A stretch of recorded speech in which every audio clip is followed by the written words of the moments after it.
decided we were going to move to Utah. You know, we bought a car. We didn't know anybody in Utah. We didn't know much anybody in the lower 48. We just hopped in a car and drove down here, and you know, I've been here for 30 years. What did you do when you got here? Yeah, there's some crazy stories. I mean, we had money. Obviously, we worked all summer, had a big wad of cash, and we were trying to rent apartments. We knew we had to get a place to live, and we were trying to rent apartments, and we were staying in this really sleazy, divey motel in you know, downtown Salt Lake City, like 800 South, and we thought it was like normal. I got the clue when nobody would rent us anything, and we kept using that, like, you know, where are you staying now? So we would write that on there, and you know, finally this realtor was like, let me give you boys a hint. Do not write that hotel name down. Do not associate with that anywhere with that hotel. So, you know, we're just two kids. We didn't know. I mean, it was a nice hotel to us. When I moved here, I was actually a ski lift operator for the first couple years.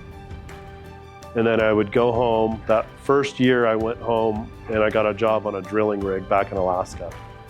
No, it was just to get money. You know, my parents got this phone call saying, well, your boy's interested in working because we can't find anybody that'll work around here. So I showed up on a drilling rig. It was about 50 miles from our house. Helicopter came and picked me up, and you know, went out there and worked and started making money that way. So I started in drilling when I was 18 years old, just from the ground up. You know, I got a job when nobody wanted to do it, and just worked my way up.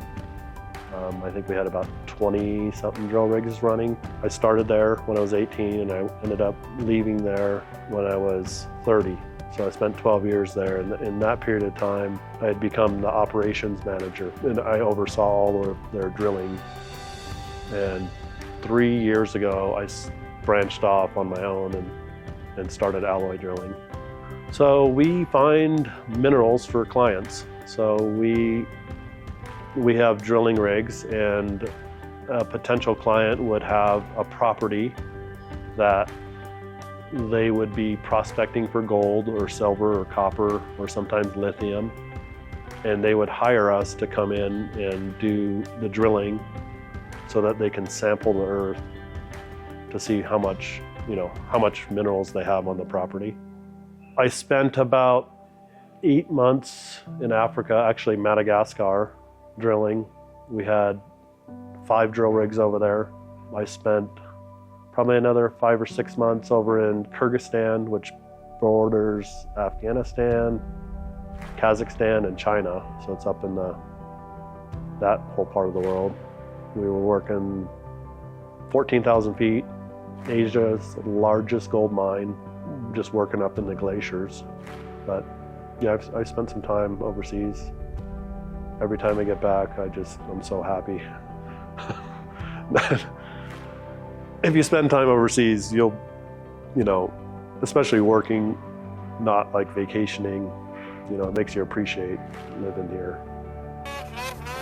I've always been into snowmobiling. Alaska is obviously a big place for snowmobiling, but as a thrill seeker, I started to see things with a snowmobile that hadn't been done before. And a lot of those were chutes that have never been climbed. So I started building these 400 horsepower carbon fiber snowmobiles to go climb these chutes.